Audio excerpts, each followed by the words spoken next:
Hello, and welcome to another edition of No Lights Paranormal with three nerdy paranormal investigators sitting down and discussing spooky stories from the web.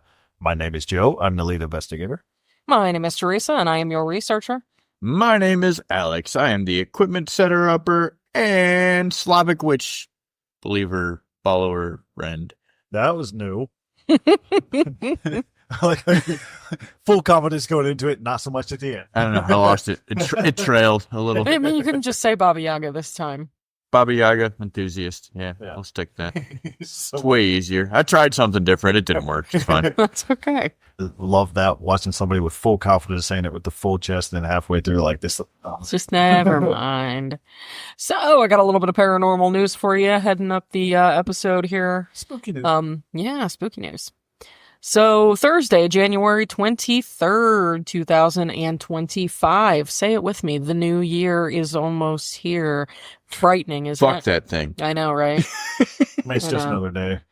True. So Thursday, January 23rd, 6 to 9 p.m. at the Twisted Vine Restaurant at 285 Main Street in Derby, Connecticut.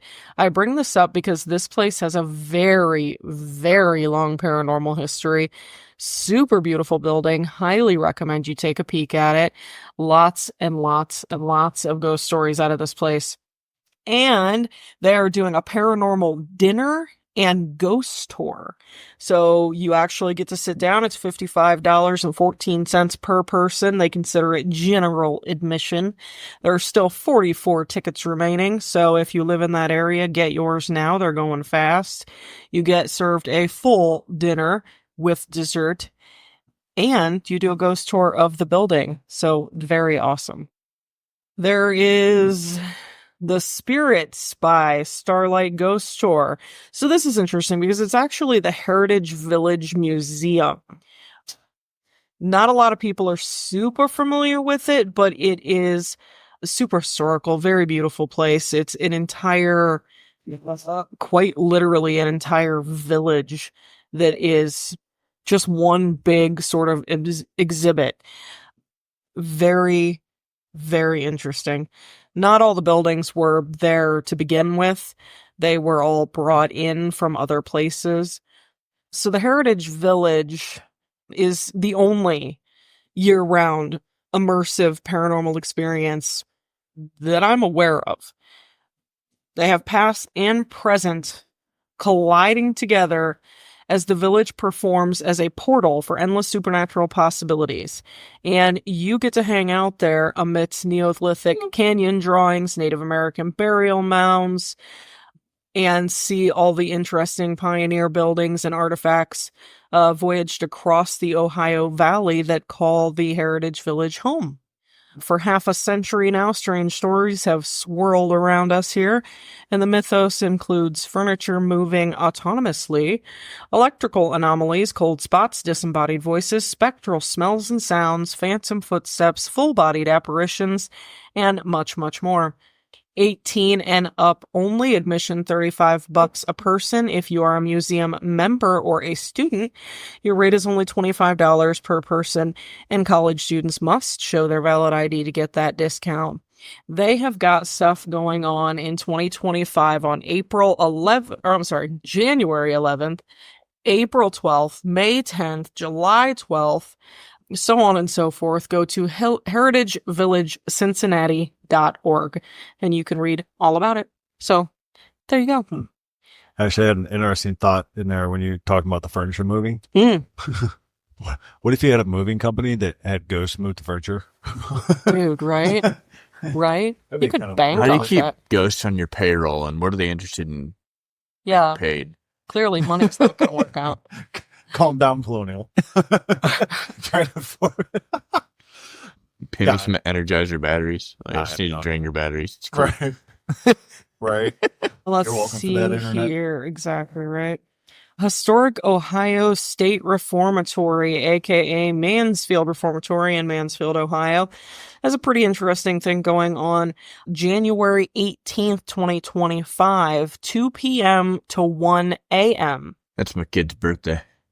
Very famous ghost hunters Steve Gonzalez, Dustin Perry, and Chris Williams will be joining I have to go. will be joining forces at the Chris Williams. Long black hair, pretty girl. No, I know who it is. Reformatory houses the official Ohio State Corrections Historical Museum and is a popular site for ghost hunters and enthusiasts. There is a meet and greet, a presentation, a photo op, and a full investigation with all three of them and you. Yeah. How much is that going to set me back? I'm fucking going. You know what? I gotta be honest, I didn't look at the price yet. Doesn't matter. Mostly because I was kind of afraid to. Let me see here. How much do I got to sell my kid for? I don't know her reaction. 4 tickets. Let's see here.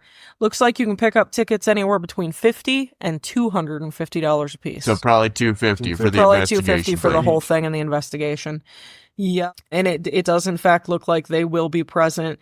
3 ticket options. You either have general, which is the meet and greet, photo op, and presentation, and a self-guided tour only. All access is the meet and greet, photo op, presentation, pizza dinner, self-guided tour, and the evening investigation. VIP access, only 15 tickets available, includes everything. All access above, plus early check-in, front row seating for the presentation, an extra hour of guest-led investigation with Steve, Dustin, and Chris together in the attic, accessible only to VIPs. Ladies and gentlemen, we're going to need you to donate. Our lovely viewers, I'll set up the GoFundMe tonight. So that should be super amounts of fun.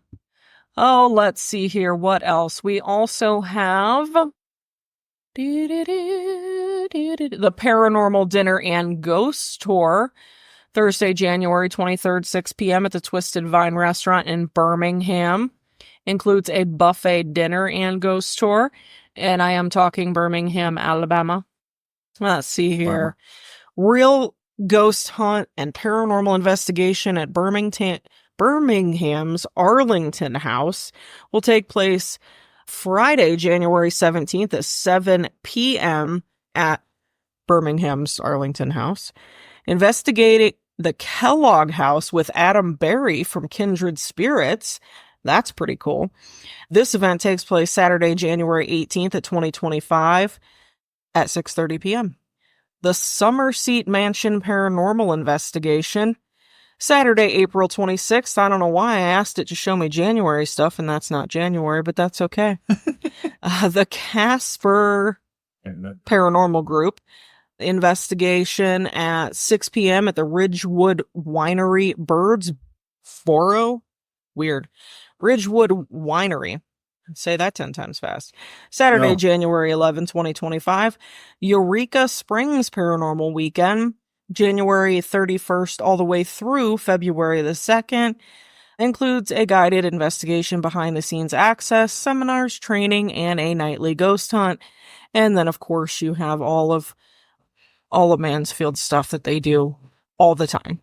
So, not just that one. The Crescent Hotel in Eureka Springs is doing a whole paranormal weekend, January 24th through the 27th. So sorry about that. Dogs are here. Haunted American Conference is January 6th. That's going to be pretty cool. There's a lot. There is so much going on to kick off the new year. So it's kind of exciting. New year, same stuff. Yeah, basically. So with all that said. All right. No, that one does sound interesting, though. The one with the former ghost hunters. At the Mansfield Performance. So Yeah. they're not former. They actually all have new shows nowadays. Even Chris, I thought she'd quit. Oh, no. She still haunts. She's still with Ghost Hunters, actually. Oh, I thought she left that a long time ago. All right. Obviously, I'm not on. I don't get a chance to watch a lot of that stuff. So I get it. I do like it. However, and these two will kind of collaborate with me on this. When you do ghost hunting, watching those shows, you kind of get a little bit more skeptical and a little bit more cynical with it. Yeah, So, unfortunately. Yeah, do yourself a favor. Just don't ghost hunt. or TV's a lot less fun if you do. yeah. Unless you find like mountain monsters, and it's just hilarious. But Dude, Yeah. there's nothing cooler than like grown hillbilly men running around West Virginia wild hills with fucking shotguns. That's awesome. That is absolutely my favorite white It trash is my TV. jam, dude. yeah. I love them boys. If you get a chance, watch the show. It's a great watch. Just if you got I don't want to say because I don't want to do a disservice to him, but if you got some time to waste, check it out. To be perfectly honest, it is incredibly entertaining. I don't know if any of it is even remotely real, but it's super entertaining. I think a lot of it is, you know what? No. Roundtables next week. It is, yes. It is based on real lore. I'll say that. Roundtables next week. Well, I think Alex just picked the topic. I think he did. So, all right, so let's get into this week's Paranormal topic. TV shows. Real, fake, or accidentally real? I like all that. of the above. Probably Maybe all all of the above. More likely, yeah.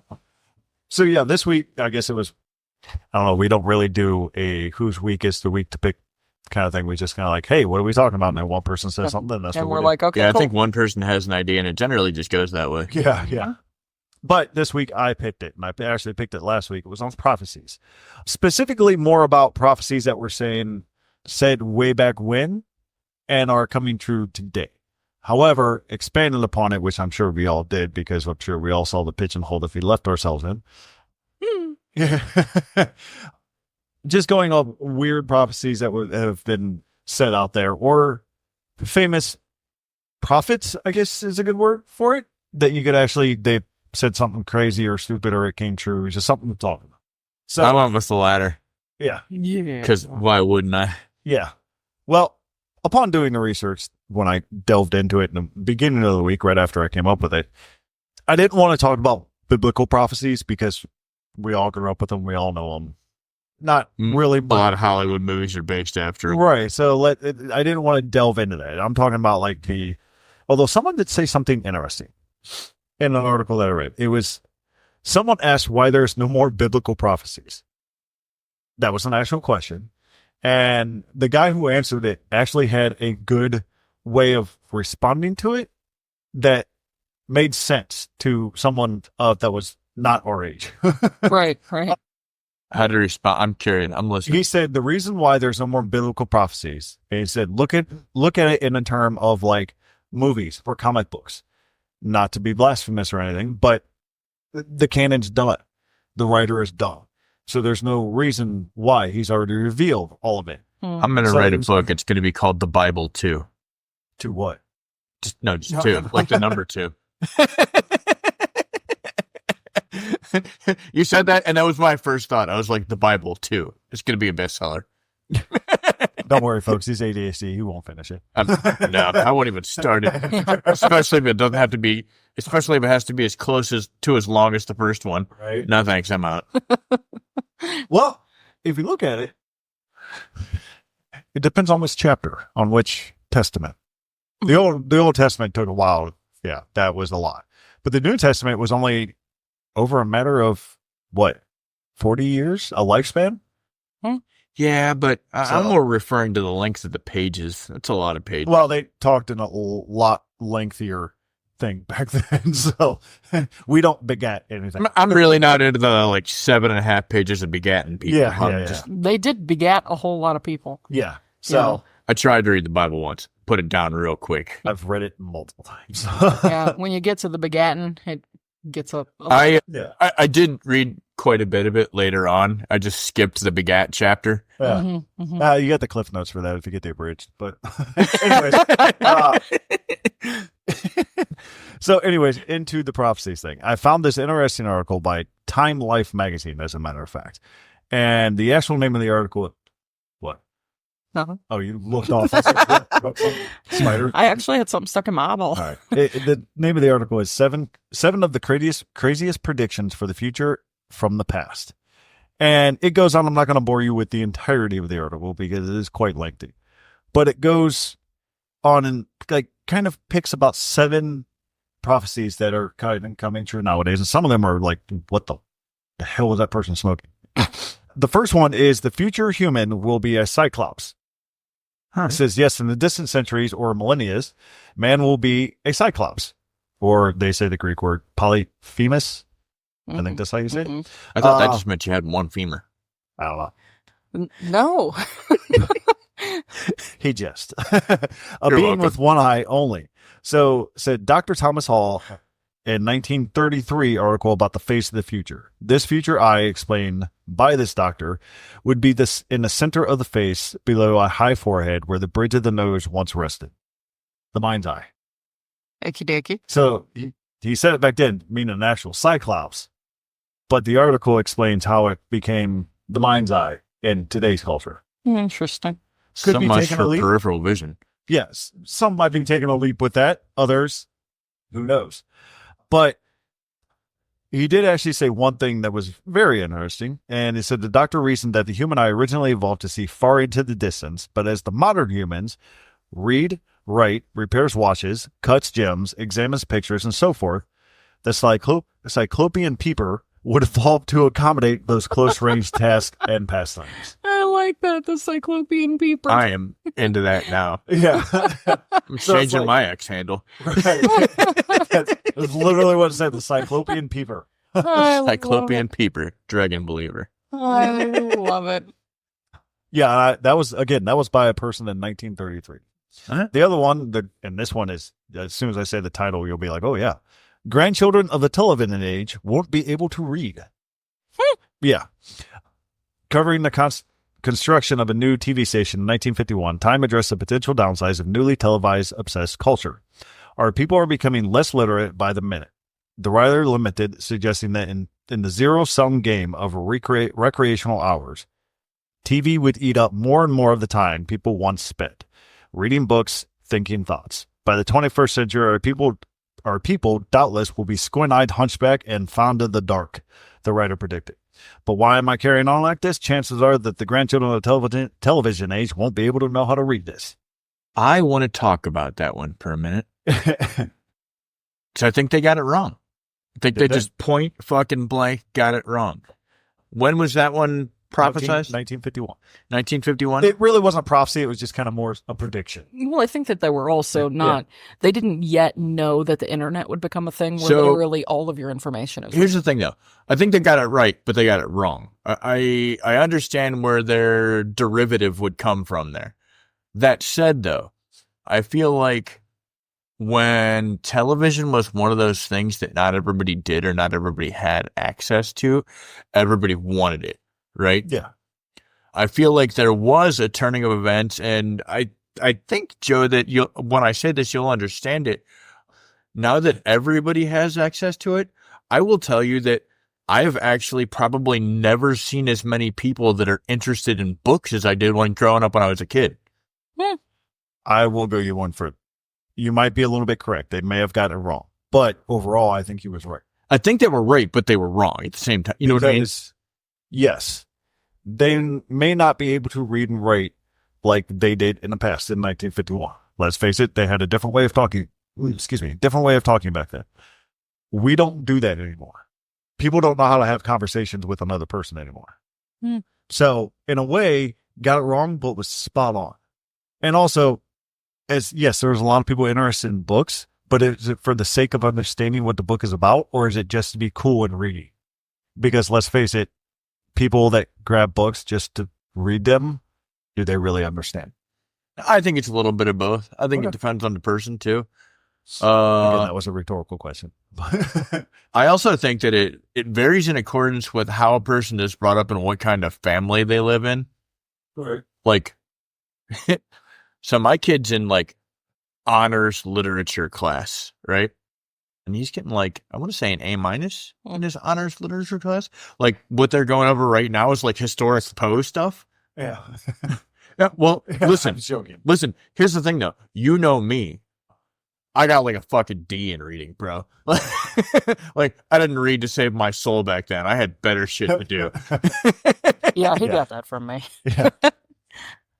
Listen. But Poe's my favorite author. I've read Poe. I've read Nietzsche. I've read Sun Tzu. Yeah. Like, it's not that I'm not a good comprehender a lot. Like, I get so like involved in the story that Yeah. like you can't quiz me on it later. All I right. see. It's just one of those things where I'm interested in the now and So not what the you're later. saying is you're horrible at tests. Got you. Right. Actually, no. Anyway, carry on. I'm sorry. All right. I've interrupted your story long No, enough. no, you're I don't want good. to make it a thick sode.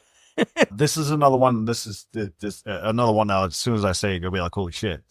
Every medical malady will be treatable with a miracle pill. If the Swiss doctor Francois Adi, I think I forget the pronunciation of that one, in 1956 prophecy ever comes true, hospitals are going to find themselves in a tough spot. One of the most distinguished surgeons in Europe at the time, Adi, imagined that all the victories which have been the pride of brilliant surgeons will be forgotten, replaced by the discovery of a substance which, in form of a capsule, will capture the source of energy that will bring recovery within hours. Such a magic antidote would obviate the need for surgery in most cases, leaving in its wake not only dumpsters full of scalpels, but also the physical pain inflicted by tearing an open body and sewing it back up. Not far off. Interesting. Not far off. My wife gave me a real look like she was expecting me to say something when you were reading that one. Okay. I didn't Leaving say it because I'm alone. reading. It gets a little bit, this one's a little bit weird. Okay. Frogmen will live in undersea bunkers and tend to kelp farms. We don't know that they don't. That's what I said. It gets a little bit weird, but hold on. Ad popped up. All right. One way to address food shortages of the future, according to the Rand Corporation in 1966, is to eat more kelp. The think tank imagined that huge fields of kelp and other kinds of seaweed will be tended to by undersea farmers, frogmen who live for months at a time in submerged bunkhouses. The kelp, rich in protein, would then be ground into powder, which could be regenerated chemically to taste like anything from steak to bourbon. Though seaweed extracts are commonly used as additives today, they've yet to supplant the rest of our food supply, and so far their cultivators still live on dry ground. But kelp did make a rise. I mean, there's a lot of that Japanese seafood that uses such things as... Yeah, they use actual seaweed, yeah. But yeah. No, I mean, I actually, when I was a butcher over 10 years ago, we had to dress up the counter and like kelp and, make it look nice. It was fake, but it was still kelp. To be fair, seaweed wraps are good. Yeah, people were like, hey, can I get that? I'm like, it's literally plastic. Like, they're like, yeah, but it's kelp. I'm like, this is plastic. So yeah, as far as frogmen tending it, now I don't know if he actually meant actual frogmen or like people they called frogmen. Yeah, it's like the guy in Loveland. We'll talk about that in a little bit because I have no idea what you're talking about. But here's one that I found hilarious, and is basically the reason why I chose this article, because I'm sitting here talking to a wife and a husband. Nuh-uh. Spouses will be able to secretly control one another's moods with grouch pills. My wife would definitely roofie me all the time. The same 1966 article that predicted a kelp-driven food economy had something to say about marital relations as well. If one spouse in particularly can take his mood, his or her partner predicted rant, will be able to pop down to the corner drugstore, buy some anti-grouch pills, slip them into the coffee. Of course, the last half century has been seen a remarkable advances in psychiatric medication, from Adderall to Prozac. But as far as instantaneous mind control goes, we're still regulated to old-fashioned remedies like avoidance and a glass of wine. If I'm ever in a constant good mood, you know what the fuck happened. I thought that one was secretly hilarious because, I mean, maybe a far reach here, but weed's legal now. Gummies. True. Here, have this. Right. Now, as far as we're not going to Bill Cosby that shit, but yeah, it makes sense, and that was in 1966. So there's a lot of there's only two more. So do you want me to finish the two more? Just finish them up, Brooke. This one is hilarious because we've seen this on TikTok. Tomatoes will be square. Okay. The mechanization of agriculture during the middle decades of the 20th century drastically changed the face of farming. Some, observed by former agricultural secretary Orville Freeman, believed that the automation would chill the ageless intimacy between man and his other... Hold on, it skipped. It strolled too far. No, an ad popped up. Sorry about that, guys. It tends to happen when you're reading it on that website. Between man and his land. Others saw nothing but progress in the increased production modern machinery afforded. Still others saw square tomatoes, another phantom in the not-too-distant future, envisioned by the research and development chief at Deere and Company is square tomatoes, which, after all, could be easily packaged by machine and fit better into sandwiches. I was wondering where the pros for having square tomatoes comes in. Well, nowadays, if you look at watermelons, you can grow them square nowadays. Well, literally, Easier to... they just put them in a mold, basically, and let them grow. So, even still, that was in... Actually, it doesn't say when that one was. Box this shit up. Yeah. This one, we've actually talked about, but I don't know how close they are to actually having it. We'll be able to feel and smell whatever is on our television set. Smell-o-vision. We've talked about that before. Television has not rendered a generation illiterate, though some would argue just barely, and neither has it mastered senses beyond sight and sound, as a 1992 article about multisensual media predicted it would. According to Nicholas Negronophyte, then director of MIT's Media Lab, the 21st century will bring full-color, large-scale, holographic TV with force feedback and olfactory output. The images on your TV, in other words, will be feelable and smellable features holy shit, hold on. Smellable features who desirably will vary greatly depending on exactly what it is you're watching. Of course, we got another 85 years to go in this century. Perhaps someday we'll be able to feel the ruffles on Seinfeld's puffy shirt and get contact high from watching Weeds. I thought that was the end of them, but I thought a lot of them hit home with a lot of what is going on today, especially like the medical one. Mm-hmm. Like, how many times you've been to the doctor and they're like, here, take this. This will fix it. Right. Which I could argue it doesn't really fix it. It kind of puts a Band-Aid on the actual problem itself. Mm-hmm. But that's what the medical field is nowadays. Like, here, take this, you'll feel better. Yeah. This will make the pain go away. A lot of them did hit home with what's happening nowadays, and they were done over, how long, Matt, this, 56 years ago? Mm-hmm. So. Mm-hmm. Mm-hmm. Yes, Matt, hello. Yeah. Love you, Manny. I thought that was an interesting article that was published by Time Magazine. Yeah, that's good stuff. I've always really enjoyed a lot of the stuff that Time Magazine posted back in the day. These days, I don't really read it anymore because it's kind of a bunch of shit. Yeah. But in the day, damn good magazine. Well, I thought it was a good start off for what we kind of wanted to talk about in this. How prophecy has turned to the way of prediction. Mm-hmm. Everybody's a prophet nowadays, with it being, online betting or, that team's going to win. Everybody, they're predictors instead of prophesizers. I don't know why English just left my freaking mouth. I just said nope. Yeah, not today. But no, I thought that was a good little start off for it. So I agree. So let's be honest, prophecy kind of goes in the whole tinfoil hat. It does. Kind of. It definitely does. So, yeah. That's true. Well, let's be honest. As with anything that pertains to the prophetic / precognitive / whatever term you want to use, the biggest criticism is the vagueness, right? Like, cool, I can make a fucking prophecy and it'll probably come true eventually. Right. Like, here's my prophecy, all right? One day in the future, America will have its first woman president. Probably gonna fucking happen, right? Well, eventually. I'm not gonna go. Eventually, gonna happen, right? Eventually, yeah. I say that to lead me into my story. Alrighty then. Who one of her predictions was that America would have its first black president. Did she say that after? No. Right. No, it was right. I know. It was precognitive, if you will. Yeah. It's the topic of my discussion. Leave it to me, is the Baba Vanga. No.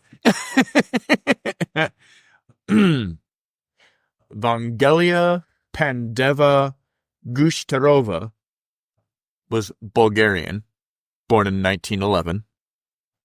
She was born on October 3rd, 1911, to Pando and Paraskeva. She was born premature and suffered from health complications. In accordance with local tradition, the baby was not given a name until it was deemed likely to survive. When the baby finally cried out, a midwife was sent into the street and asked a stranger for a name. The stranger proposed Andromacha, per her biographer. Many women in Strumica then had Greek names, but the midwife rejected the proposed name because she didn't like it. No. So she went to another stranger who also proposed a Greek name, which was accepted due to its popularity and adapted to the Bulgarian version, Vangelia. So, yeah. Now, if you have looked up anything or seen any of the recent photos after she gotten popular and for her prophecies and whatnot, you will notice that she is blind. She was not always blind. In 1923, she and her father moved to Novosello, and after, it says a whirlwind, which I'm assuming is basically a tornado, lifted her into the air and threw her into a nearby field. She was found after a large search covered with dirt, stones, and branches.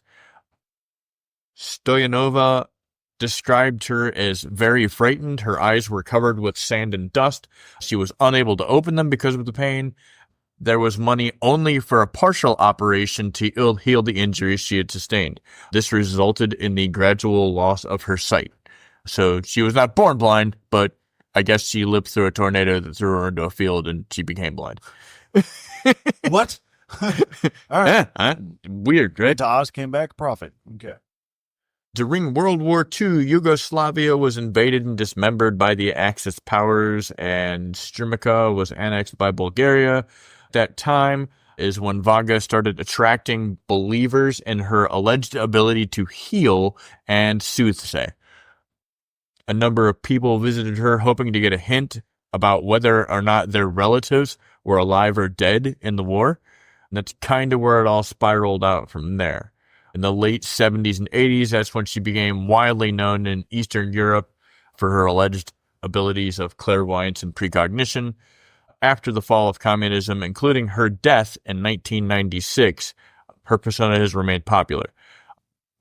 As far as that goes, that was one of the things that that was one of the prophecies, and somewhere between 70 and 80 that she gave the specific date of her death, which was August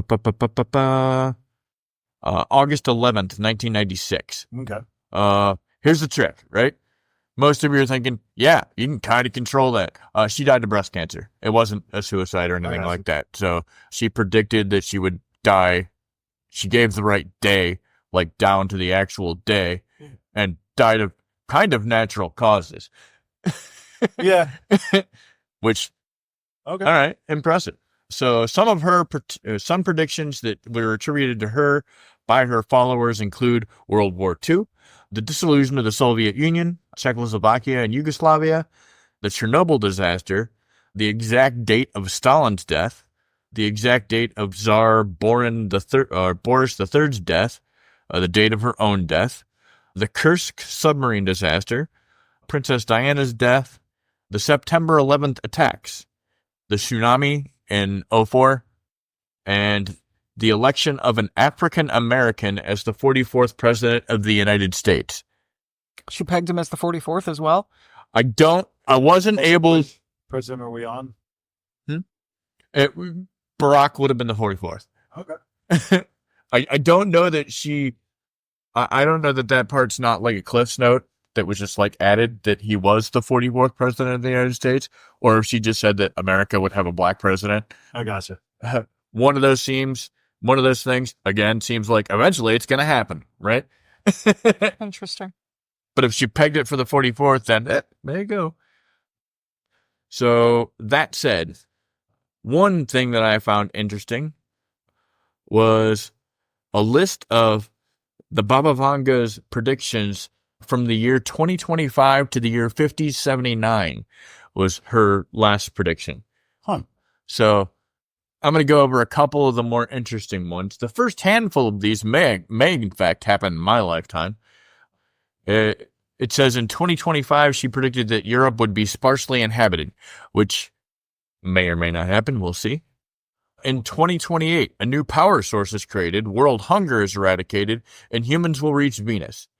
Eat it, Elon Musk. We're going past Mars. All the way to Uranus. Sorry. 2033, rising sea levels due to climate change. Let's see here. In 2066, the U.S. discovers an environmental destructor weapon. Don't know what that means. Huh. 2076, the collapse of the social caste system. And if I live to be 104, the last thing that I'll see is that nature begins to revive itself. That'd be You're interesting. looking to see what? 104. That's predicted in 2084. Oof. That's a tall ask. 2088, a virus causes rapid aging. And not until 2097 will that virus be eradicated. Holy shit. Here's something that you might find interest in, Joe, due to your frogmen. In 2130, undersea societies are formed with extraterrestrial assistance. Huh. Don't believe it. Oh, wait, I missed one. 2125, Hungary receives signals from deep space. The Baba Vanga resurfaces. She prophesized her return. Yeah. Huh.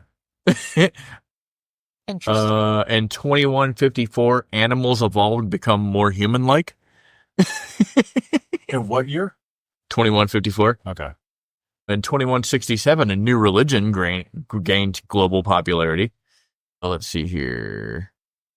In 2195, autonomous underwater communities emerge. That's not already happening. 2201, the sun cools, leading to massive climatic changes. 2221, human space, the horrifying realization about aliens. Okay. That one's interesting. Nope, I'm not. I'm going to leave that one alone. Eh. I'll tell it to Joe later because it's funny to me, but I'm going to leave it alone. Oh, shit. It's not proper. Now I'm interested. Let's see here. In 2291, the sun cools and humans attempt to reheat it. Guaranteed it's by nukes. I feel like I saw that in a movie once. Oh, Or it we was- A lot of them, actually. Let's see here. In 2304, humans study the moon extensively. At 2341, the Earth faces grave danger from outer space. Let's see. When's that asteroid supposed to hit? Don't know. There will be no asteroid. I know. Yeah. In 2378, a new race of humans emerge. 3005, much to Elon Musk's dismay, anarchy and war erupt on Mars. The planetary axis change. Let's see here. 3797, all living beings disappear. Humans establish colonies in a new solar system. Huh. Doctor Who. Let's see here. There's only a couple more. In 3854, civilization stops progressing and humanity reverts to tribalism. Feel like I've already seen that one. In 2871, a new religion redefines morality and rituals. In 3874, the new religion becomes widely popular. 3878, the church teaches long forgotten scientific principles. Yeah. Wait a minute. Did it say West Church? Whatever this new religion is, I'm assuming. Okay. 4308, the human brain development leads to less selfish behavior. God, hurry it up, would you? This one will amaze you, Joe. In 4509, humans communicate with God due to heightened morality. And then in 4599, immortality becomes the norm. So we're becoming immortal. And here's one for Teresa, just so that she can say, "Ha, I was right." In 5076, the edge of the universe is discovered. Who says he doesn't remember? In 5078, humanity attempts to leave the known universe. 40%, myself included, refuse. And in 5079, the world ends. 5079. Yep. Interesting. I mean, I don't know if I'd stay or go. So yeah, So the Kursk submarine tragedy was an interesting one because she foretold that Kursk, Russia would be covered with water. And in 2000, a Russian submarine sank, killing all 188 crew members. The name of that submarine was the Kursk. Ah.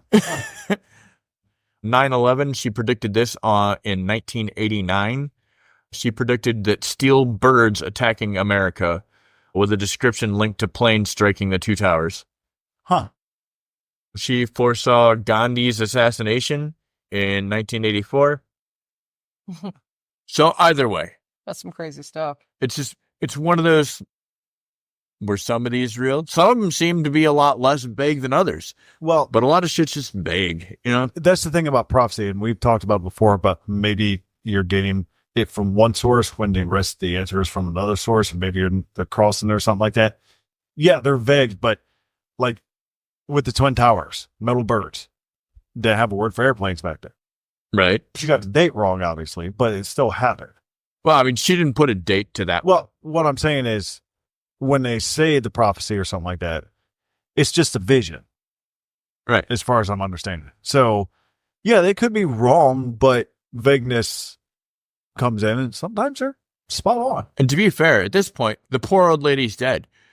How funny would it be to read one of her prophecies and she's like, that's not what I meant at all.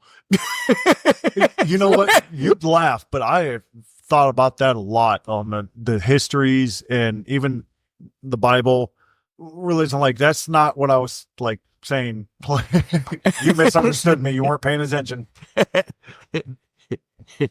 You were listening to Jimmy. You weren't hearing Jimmy. Right. Listening to respond instead of listening to understand. All right. Nice, though. So that's the Baba Vanga. That's some interesting stuff right there. So, I went a little crazy. I'm not surprised. You found the edge of the universe? I did find the answer. Of hers. Of So- hers. Let me just scoot this computer a little closer to me because I don't know if you're all aware of it, but I'm 43 years old, fixing to be 44, and I'm blind as a goddamn bat. So, And she doesn't wear glasses. yeah, no, why would I do that? So, I wanted to talk a little bit about some predictions that all of us are aware of, but they get kind of overlooked.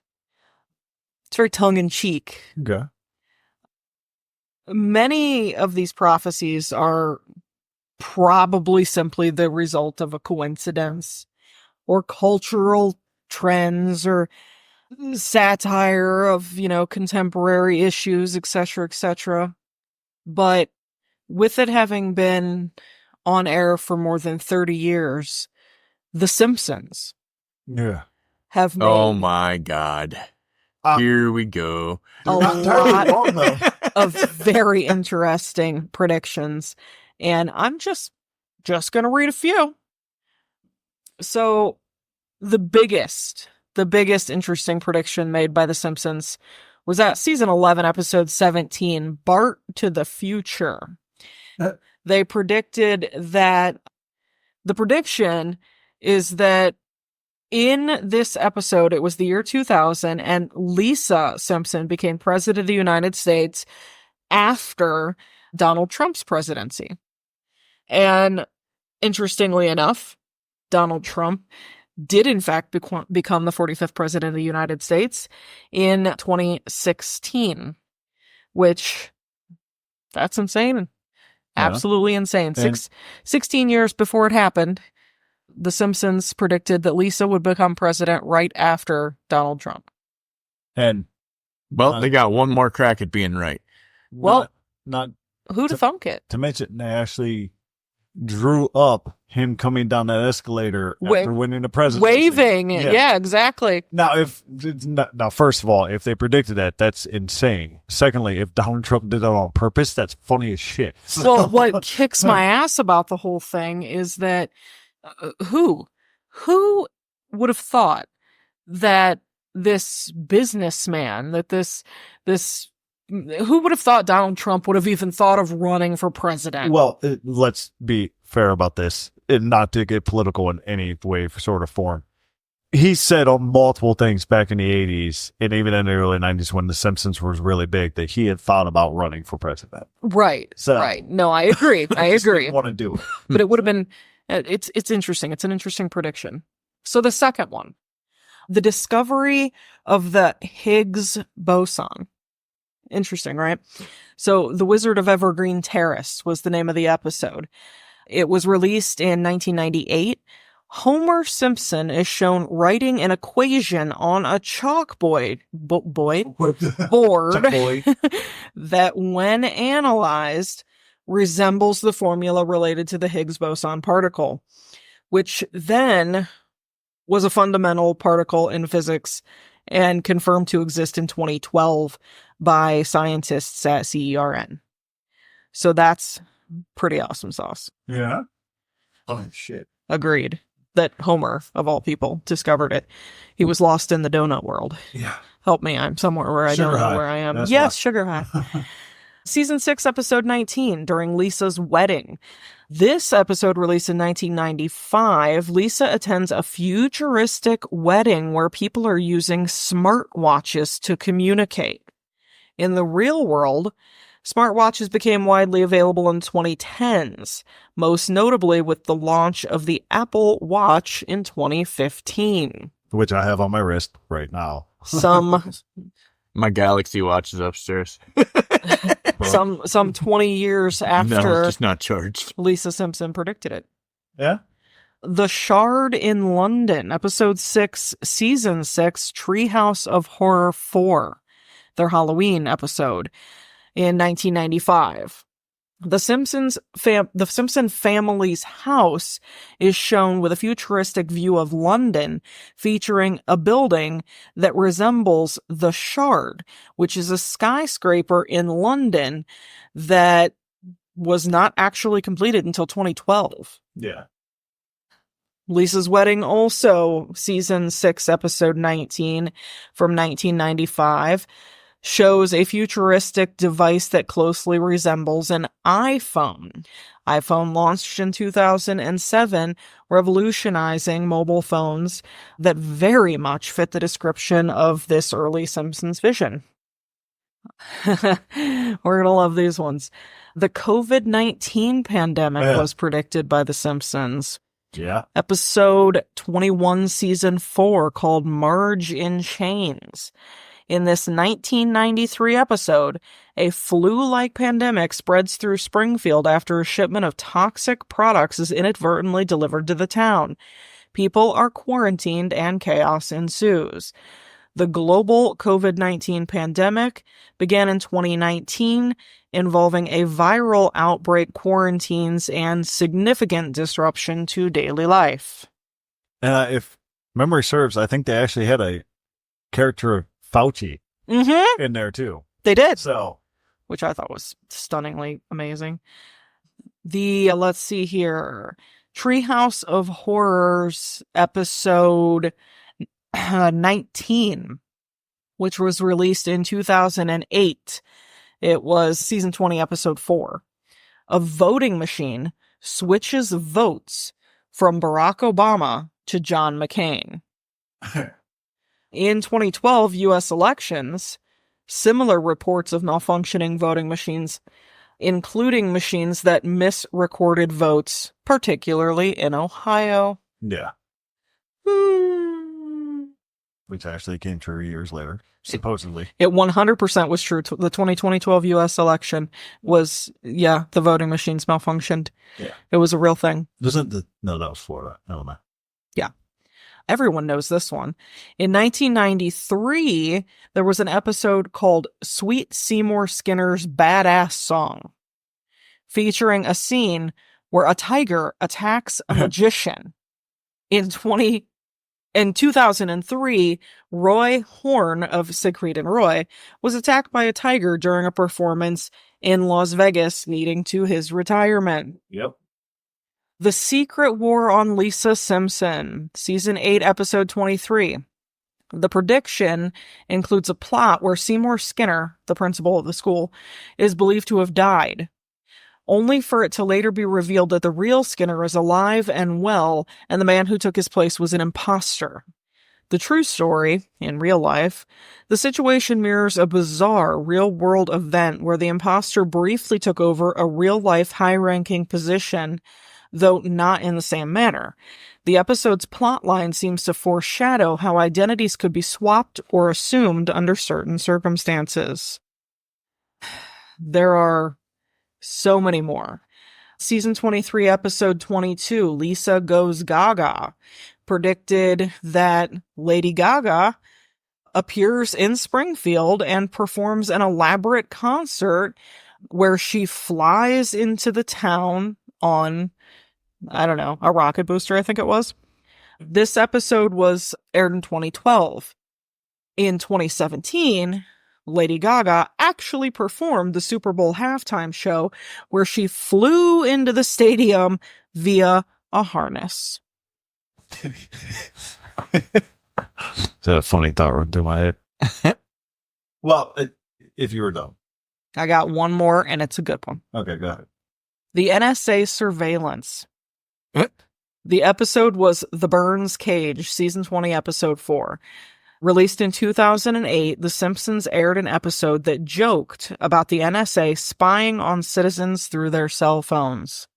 In 2013, Edward Snowden revealed that the U.S. government was indeed conducting mass surveillance on American citizens through programs like PRISM. Now, poor Edward Snowden is hiding somewhere in Germany and can't come back to his country for fear of being ixed because he let us know that The Simpsons predicted truth. Yeah. Yeah. That's a problem, especially with sticky stuff like that. Sometimes it's better just keep your mouth shut. I want to know a fun fact. I'm going to start the movement Free Snowden, but that's just me. Here's a fun fact. If you sat down, this is how long The Simpsons have been around. If you sat down and watched The Simpsons back to back every episode for 10 hours a day, it would take you 39 days to watch all of The Simpsons. Mm-hmm. Crazy, isn't it? Took me a minute, but yeah, that's crazy. I want to give you a little bonus one. 779 episodes. That's a lot. Real. That's a lot. And they're still on air. Longest running show in television history. Yeah. That shit came out when I was like 5. I remember having like Bart Simpson t-shirt that said, "Don't have a cow, man." Right. So yeah. here's your bonus one from the year 2010. This one is really cool. And it goes to show that humans are not the only animals that predict the future. In 2010, there was a psychic cephalopod, also known as an octopus, that predicted the outcome of Germany's 2010 World Cup matches. Not just one, but all 6 matches were predicted by Paul the Octopus choosing which glass cases that he wanted to put his food into after the team's logos were on cups were dropped into his tank and placed. He started weighing in by simply dropping his food into the cup of the team that he predicted would win for these 6 games. All 6 of his predictions came true. Then he started weighing in on football and even basketball, every one of his predictions coming true until his unfortunate death in October of 2010. I mean, with The Simpsons, like the octopus, I can't explain that at all. But with The Simpsons, He's just cool. yeah, you have to kind of like with the tower in London. Mm-hmm. You know, everybody watched The Simpsons. Somebody got that idea and built that thing. Well, the funny thought that I had was how many people have watched The Simpsons and are banking on like, don't ever remember this, and then just put what they saw in there. Right. It's like somebody catches it and they're like, damn. A lot of Simpsons fans around the world. Damn, I thought I created it and somebody caught me. Damn. So, I mean, Speaking of interesting stuff. speaking of predictive animals, long live Mudang. Ooh, yeah. Udang. That was a good one. Mudang, the little pygmy hippo that predicted that Donald Trump would win again. Yeah. And then there were memes about how the Clintons were going to have Mudang shot. Yeah. Yeah. I mean, I listen, mean, I believe just about anything out of that woman. here's the thing, guys. For those of you that don't live in America, this is how messy our system is. they're gonna kill a pygmy hippo because he predicted Donald Trump. It would win. points, just be glad you don't live in America. I love America. I do. America the beautiful. I love my country. I am damned ashamed of my government. That's what I'll say. Yeah. But again, we're not going to get political. We're just saying you kind of get the gist. It's messed up over here, but it's probably messed up everywhere. It's true. It is. I mean, I don't know. Let us know, guys. So, yeah, I have so many more. I could keep going. I mean, I learned a lot about Nostradamus and oh my gosh. Oh, I specifically stayed away from Nostradamus just because everybody still knows. Have you ever heard of Edgar Casey? Yeah. He was called the Sleeping Psychic? Prophet. Yep. Yeah, the sleeping prophet. Yeah. Yep. Yeah, so many of his things came true. The ancient manuscripts, and it turns out we found the Dead Sea Scrolls. That's pretty friggin' awesome. I skimmed through a lot of them before I ran into the Bulgarian Slavic witch. Yeah. Yeah. I was like, right up my alley. This is where I'm staying. Yep. Gene Dixon, who was an American psychic who predicted the assassination of John F. Kennedy. Sylvia Brown is a current, well, I would say she's a current psychic. I believe she passed in 2013. She predicted 9/11 with pretty fucking frighteningly stunning accuracy. Yeah. It was ridiculous. And then, of course, Baba Vanga. Gotta love her. Yeah. I mean, history is filled with people who predicted the future or tried to predict the future. But I thought it was an interesting topic, just like how many of them are, because we live in a day and age now to where information is readily available at our fingertips. Exactly. To find out how many of them have actually come true, or at least somewhat come true. Right. And how many of them are considered true based on the manipulation of the details and Right. how you decide you want to read it and interpret it. Yeah. Yeah. Like I said, the cool part about Vanga is, like, there were a couple. Look, I'll tell you, I feel like 99% of, or at least 95% of prophecies fucking throwing darts at the wall bullshit. Oh, yeah. It's like how they try to solve problems or create new things at Amazon. You just throw shit at the wall until something sticks. Right? Unregrettably, this. But the thing that impressed me about Vanga, I was like, wow, you literally predicted your death to the day. Yeah, Right. that's something. And that's gotta suck. Right? Or, Yeah. I don't know, it's maybe she 50-50 was on just that. cool with it. I don't know. Well, no, I mean, in a weird way, if you predict your own death, it kind of frees you up a little bit. Right. Because you know how you're going to die. You know the circumstances behind it. So it's like, oh, how many of us live our life in a somewhat fear, like, because I don't want to die doing that. Exactly. But if you know, you don't have that fear. Well, the So cool part is, Exactly. you truly live your life then. she predicted that shit over 20 years ahead of time. So it's not like I'm probably going to die next week. Yeah. Like, that's going to suck. I ain't got time to do nothing. Like, That's 1 year. I got 2 decades to figure this out. Mm-hmm. Or just live. Yeah. And even people like Nostradamus, who it's so up in the air whether people think it was complete bullshit or whether they completely believe everything he said, because like all of his prophecies came in these just kind of strange riddles, Yeah. and some of them really, really fit the interpretation. And some of them, it's like, where the fuck did you get that from? Like, E-phone? like you think that you read his paragraph and all of a sudden this is what you're equating it to? Like, you're insane. How did you get that? Like, way to force the square into the round hole, Actually, I feel that you know? way of some people that text me. Yeah, right? Like, how did you get that out of what I said? Like, And to be fair, that's without even going over some of these fucking end of the world predictions that none of them came true, and now we just try new stuff. And every time one doesn't come true, we just come up with another one. Well, Yeah. your 2012. very What's that? own Baba Vanga predicted that the end of the world would begin in 2025. Michigan, Yes, she sure did.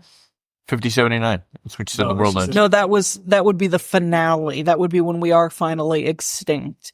the beginning of the end would start in 2025. But did she say how? That's the problem I have with most.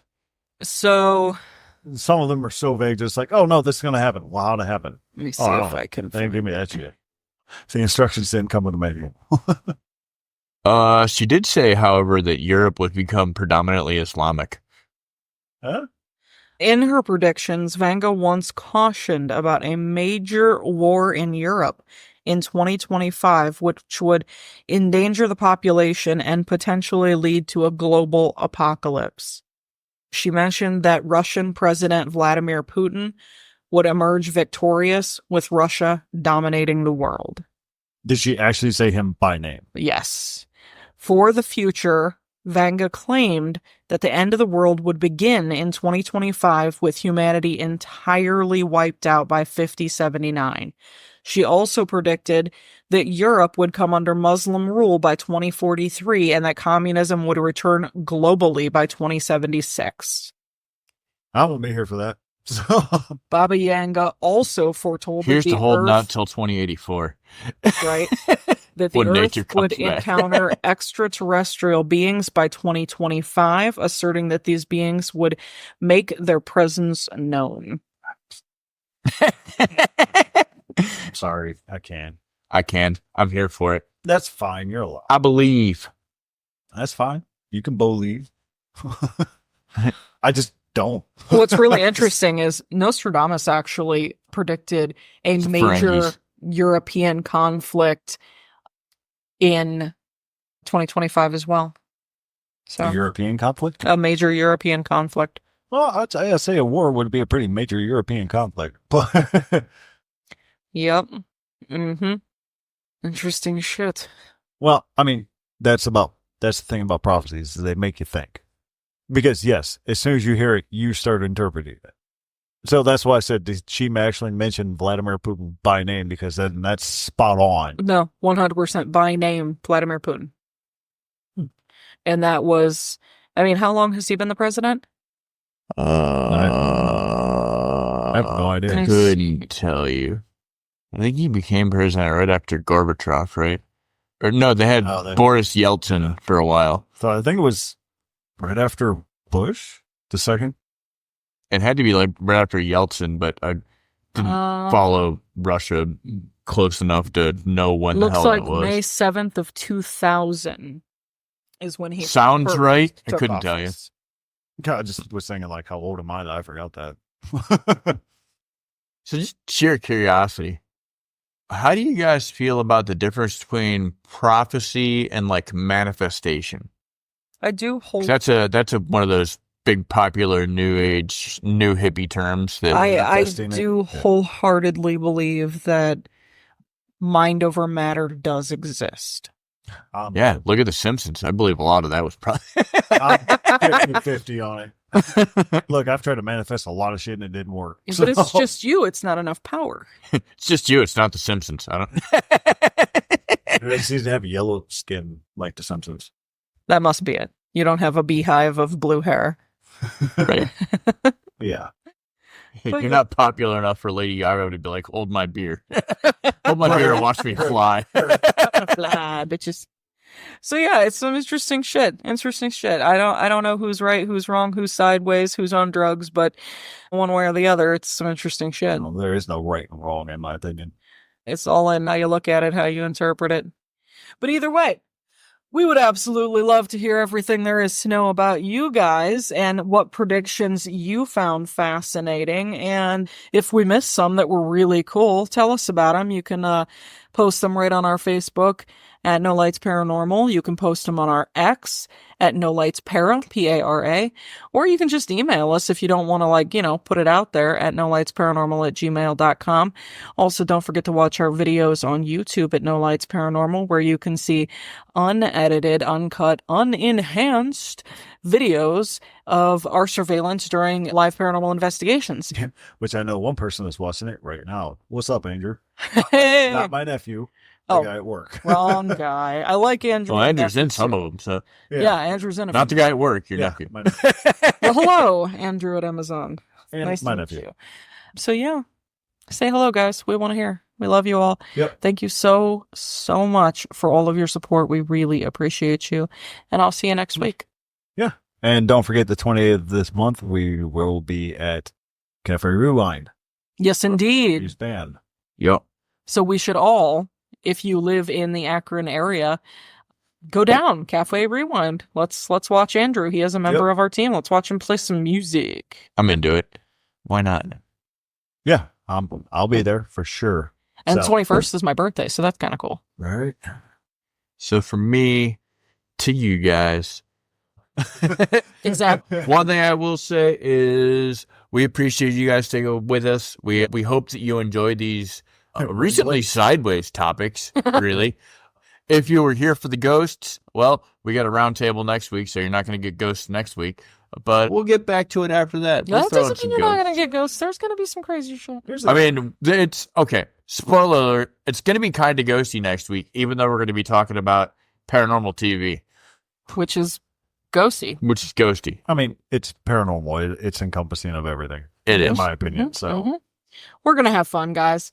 Come next week to hear me talk all about my absolute favorite hillbilly television show. Moonshiners. Right? We love you. Have a great week. We'll see you next week. Listen to the Baba Vanga and don't fuck with the Baba Yaga. you prophesied it.